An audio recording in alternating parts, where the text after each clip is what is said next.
അച്ഛാ, ആരോ കാണാൻ വന്നിരിക്കണു. ഇപ്പൊ ഒരു മാർക്കിടുക. എന്താടോ? ഞങ്ങള് മാഷെ കാണാൻ വന്നതല്ല, ഉണ്ണിയെ കാണാൻ വന്നാ. അതെ, എന്നെ കാണാൻ വന്നതാ. അച്ഛനെയും കൂടി കാണിക്കാന്ന് വിചാരിച്ചു വിളിച്ചതാ. ഞാനെന്താ അഭ്യാസം പഠിച്ച കുരങ്ങോ മറ്റോ ആണ് വരുന്നവരെയും പോകുന്നവരൊക്കെ വിളിച്ച് കാണിക്കാൻ? അയ്യോ, അച്ഛന് ഇയാൾ അറിയില്ലേ? നമ്മുടെ പെരുമ്പോട്ടയിലെ സെൽവൻ. ആ, ചെമ്മീൻ കെട്ട് നഷ്ടത്തിലായപ്പോ ഈ സെൽവൻ എന്നെ സഹായിച്ചത്. പലിശ അടക്കം 40,000 ചില്ലാൻ ഉറുപ്പിക ഞാൻ ഇയാൾക്ക് കൊടുക്കാനുണ്ട്. അവധി പറഞ്ഞ് ഞാൻ മടുത്തു. ഇപ്പൊ ഇയാൾക്കെന്നെ തീരെ വിശ്വാസമില്ലാണ്ടായിരിക്കണു. അച്ഛൻ ഇപ്പൊ കാശ് കൊടുക്കണ്ട, ഒരവധി പറഞ്ഞാ മതി, അയാൾ സമ്മതിക്കും. ഒരവധി പറയാനും കൃത്യമായിട്ട് മുങ്ങാനും നിന്റെ അത്രയും കഴിവ് എനിക്കില്ലടാ മോനെ. അത് ഇയാൾക്കും അറിയാം. അതുകൊണ്ടല്ലേ അച്ഛൻ പറഞ്ഞാ സമ്മതിക്കാന്ന് പറഞ്ഞത്. അച്ഛൻ എന്നെ ഒന്ന് സഹായിക്കണം, അല്ലെങ്കിൽ ഞാൻ തൂങ്ങിച്ചാവേണ്ടി വരും.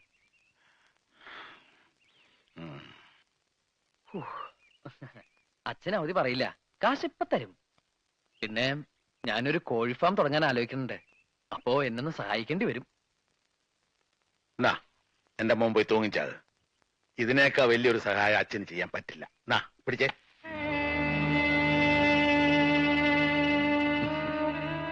നിനക്ക് താഴെ 2 പെൺകുട്ടികളുണ്ടെന്നുള്ളത് ഓർക്കാതെ കയ്യിലുള്ളതും കൂടി ഞാൻ നിനക്ക് വേണ്ടി ചെലവാക്കിയത്. എന്തിനാ? ഒരു കരപറ്റി കാണാൻ. എന്നിട്ടിപ്പൊ നാട് മുഴുവൻ കടുവാക്കി മനുഷ്യന് പുറത്തിറങ്ങി നടക്കാൻ വയ്യാണ്ടായില്ലേ?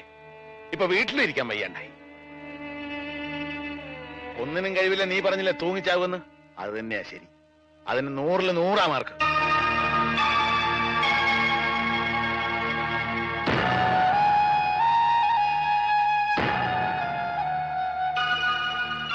നിന്റെ മുറപ്പെണ്ണായി ജനിച്ചു പോയി എന്നുള്ള ഒരൊറ്റ കാരണം കൊണ്ട് നീ അവളുടെ ജീവിതം തകർക്കരുത്. അമ്മാവൻ എന്തൊക്കെയാ പറയണേ? ഞാൻ എന്തെങ്കിലും നിങ്ങൾക്ക് ആർക്കെങ്കിലും ഒരു തടസ്സമായിട്ട് നിന്നുണ്ടോ? സുജിക്ക് നല്ലയിടത്തുനിന്ന് ഒരു ബന്ധം ആലോചിച്ചോളൂ. നമുക്ക് എല്ലാവർക്കും കൂടി ഒന്ന് നടത്താം. എല്ലാറ്റിനും മുമ്പിൽ ഞാനുണ്ടാവും. എന്താ പോരെ? അതിനവള് സമ്മതിക്കണ്ടേ? നിന്നെ മാത്രമേ വിവാഹം കഴിക്കോളൂ പറഞ്ഞ് അവൾ ഒറ്റക്കാലിൽ നിൽക്കാൻ തുടങ്ങിയിട്ട് വർഷം എത്രയായി? അവളെ കുറ്റം പറഞ്ഞിട്ട് കാര്യമില്ല മാവ. ഓർമ്മ വെച്ച കാലം മുതല് ഞാൻ അവളുടെ ആണെന്നും അവൾ എന്റേതാണെന്നും കേട്ടല്ലേ വളർന്ന്. ശരിയാണ്, അങ്ങനെ ഒരു ആഗ്രഹം ഞങ്ങൾക്ക് എല്ലാവർക്കും ഉണ്ടായിരുന്നു. പക്ഷെ നീ വളർന്ന് ഇത്രയും വലിയൊരു തല്ലിപ്പൊളിയാകുമെന്ന് ഞാൻ അറിഞ്ഞോ? അമ്മാവന് ആലോചനകളൊക്കെ തുടങ്ങിക്കോളൂ. അവളെ പിരിയാൻ ഇഷ്ടമുണ്ടായിട്ടല്ല, അവളെങ്കിലും സമാധാനമായിട്ട് ജീവിക്കട്ടെ എന്ന് കരുതിയ. ഞാനവളെ പറഞ്ഞ് സമ്മതിപ്പിച്ചോളാം. അതിന് അവള് സമ്മതിക്കില്ലടാ. നീ ഇങ്ങനെ തടി പോലെ നിൽക്കുമ്പോ അവളെ എങ്ങനെ സമ്മതിപ്പിക്കാനാ? അതുകൊണ്ടാ ഞാൻ പറഞ്ഞത്, നീ എങ്ങോട്ടെങ്കിലും ഒളിച്ചോടിപ്പോ. കുറെ കാലം കഴിഞ്ഞ് തിരിച്ചു വന്നാ മതി. ഇനി വന്നില്ലേലും കുഴപ്പമില്ല. അപ്പോ നിനക്ക് നിന്റെ കടക്കാരെ ഇന്ന് രക്ഷപ്പെടുകയും ചെയ്യാം, എനിക്ക് എന്റെ മോളെ കെട്ടിച്ചയക്കുകയും ചെയ്യാം. ദാ ഇനി വണ്ടിക്കൂലിക്ക് വേണ്ടി നീ തണ്ടണ്ട. പിടിച്ചോ.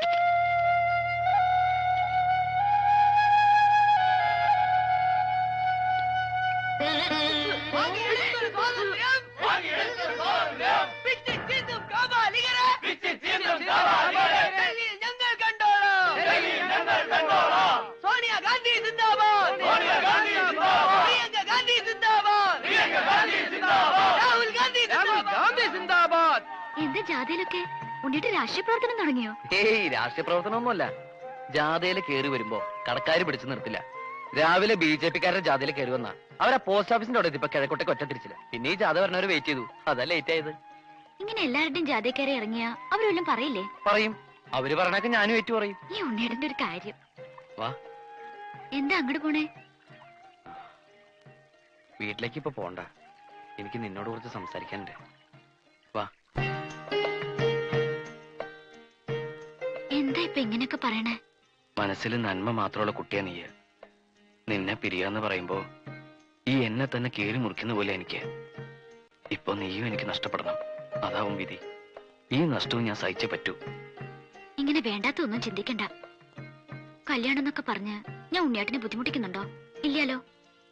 ഉണ്ണിയേട്ടന്റെ പ്രശ്നങ്ങളൊക്കെ തീരട്ടെ, ഞാൻ കാത്തിരുന്നോളാം. എത്ര കാലം എന്ന് വിചാരിച്ച കാത്തിരിക്ക? വേണ്ട. എന്നായാലും എപ്പോഴായാലും നമ്മൾ ഒരുമിച്ചൊരു ജീവിതം ഉണ്ടാവുമല്ലോ, അത് മതി എനിക്ക്. ഇല്ല, അതുണ്ടാവില്ല. ഒരു മൺതരിയെ പോലും താങ്ങാനുള്ള ശക്തി എനിക്കില്ല ഇപ്പോ. ഈ അവസ്ഥയില് നീ എനിക്കൊരു ഭാരമാണ്. ഒഴിഞ്ഞു പോയേ പറ്റൂ. നീ വേഗം പൊക്കോ. ഈ ജാഥ കഴിഞ്ഞാ പിന്നെ വീടിന്റെ അടുത്തേക്ക് വേറൊരു ജാഥ ഇല്ല. ഇത് ലാസ്റ്റ് ജാഥയാ.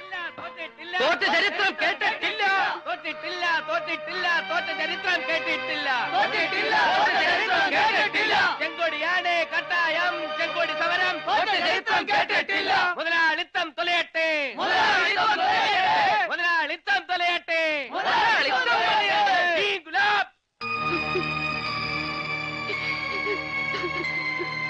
ഒരാഴ്ചത്തേക്കുള്ള റേഷനെങ്കിലും നീ ഈ കുടുംബത്തെ എത്തിച്ചിട്ടുണ്ടോടാ?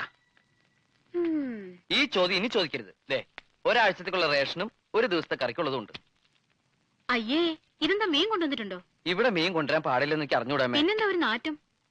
അത് ഞാൻ 2 വട്ടം മീൻ അങ്ങാടിയിൽ ചുമന്നു. Just for A change. പൈസക്ക്. അമ്മ ഇതൊക്കെ വേഗം ഊണുണ്ടാക്കിയേ, ഞാൻ കുളിച്ചിട്ട് വരാം. അമ്മ ഇരിക്കണല്ലേ? ഞാൻ പിന്നെ ഉണ്ടോളാം. അത് പറ്റില്ല. ഞാൻ അധ്വാനിച്ചുണ്ടാക്കിയായിരുന്നു ഒരു പിടിയെങ്കിലും കഴിക്കമ്മേ. നിനക്ക് എന്താ പറ്റിയത് ഉണ്ണിയെ? അമ്മ കഴിക്കേ. അമ്മേ, എന്റെ പ്രകടന പത്രികയില് ഞാൻ അമ്മയ്ക്ക് കുറെ വാഗ്ദാനങ്ങൾ തന്നിട്ടുണ്ട്. വലിയ വീടും കാറും അങ്ങനെ പലതും. എന്താ എല്ലാം ശരിയായോ? ഇല്ലമ്മേ, അതൊന്നും എന്നെ കൊണ്ട് സാധിക്കില്ല. എനിക്കൊന്നും വേണ്ട ഉണ്ണിയെ. നിന്നെ ഈ കടക്കാരിട്ട് ഓടിക്കണത് കാണാണ്ടിരുന്നാ മതി. ഇനി ആരെ കൊണ്ട് ഒരു ശല്യം ഉണ്ടാവില്ല. എല്ലാം അവസാനിപ്പിക്കാൻ ഞാനൊരു കൂട്ടം ചെയ്യാൻ പോവാ. അതെന്താ? ഒക്കെ കഴിയുമ്പോ അറിഞ്ഞാ മതി. അറിയുമ്പോ അമ്മയ്ക്ക് ഒരുപാട് വിഷമം ഉണ്ടാവും. എന്നെ ശപിക്കരുത്. അച്ഛന്റെ ദേഷ്യമൊക്കെ മാറുമ്പോ അച്ഛനോട് അമ്മ പറയണം, ഈ ഉണ്ണി പാവായിരുന്നു. അറിഞ്ഞോണ്ട് ഒരു തെറ്റും ചെയ്തിട്ടില്ല.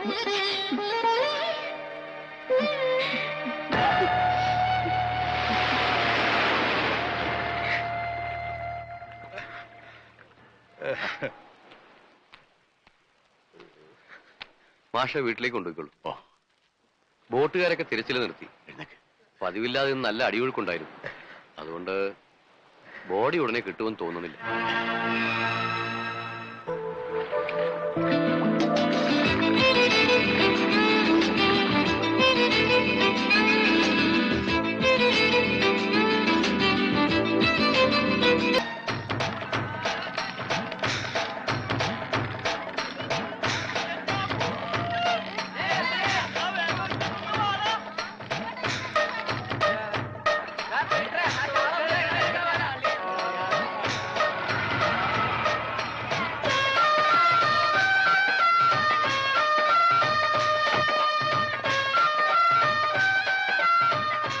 വേണ്ടടാ, ഒരു പഞ്ചാബിക്കാരൻ വന്നേക്കണ്.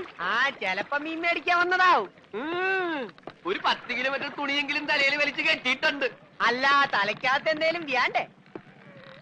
നിന്റെ അച്ഛന്റെ കോണയൊന്നും അല്ലല്ലോ ഈ വലിച്ചു കെട്ടിയിരിക്കുന്നത്. ദേ മലയാളം പറയണ്. എടാ, നീ ഇത് ആരാണെന്നാ കരുതിയത്? ആരാടാ ഈ വരുത്തന്മാരെ? അവർക്ക് ഇവിടെ വലിയ പരിചയം പോരാ ബൈ. എടാ, നിങ്ങളെക്കാൾ നന്നായി മലയാളം പറയാൻ ഞങ്ങൾക്കറിയാം. ഞങ്ങൾ ഈ നാട്ടിൽ വന്നിട്ട് 40 കൊല്ലമായി. ആശാന്റെ ഒരു 2 വരെ കവിത തെറ്റുകൂടാതെ ചെല്ലാൻ നിന്നെ കൊണ്ടൊക്കെ സാധിക്കുവോ? അത് സാധിക്കില്ല. വൈകുന്നേരമായി കഴിഞ്ഞാൽ ഞങ്ങളുടെ ആശാൻ പൂരപ്പാട്ടും തെറിയാണ്. നിന്നോടതൊന്നും പറഞ്ഞിട്ട് ഒരു കാര്യവുമില്ല. എടാ എസ്തപ്പാനോസേ, ആ ഗംഗാധരൻ ഇതുവഴി എങ്ങാനും വന്നോടാ. അയ്യോ, ഭായിയുടെ കാശ് നീ അയാൾ വന്ന് തീർത്തില്ലേ? തന്നില്ല. ആ മരങ്ങോടിനെ കണ്ടാൽ ഞാൻ ചുട്ടുകളയും.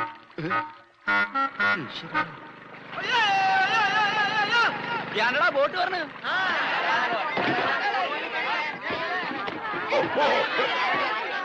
പേടിക്കല്ലേ?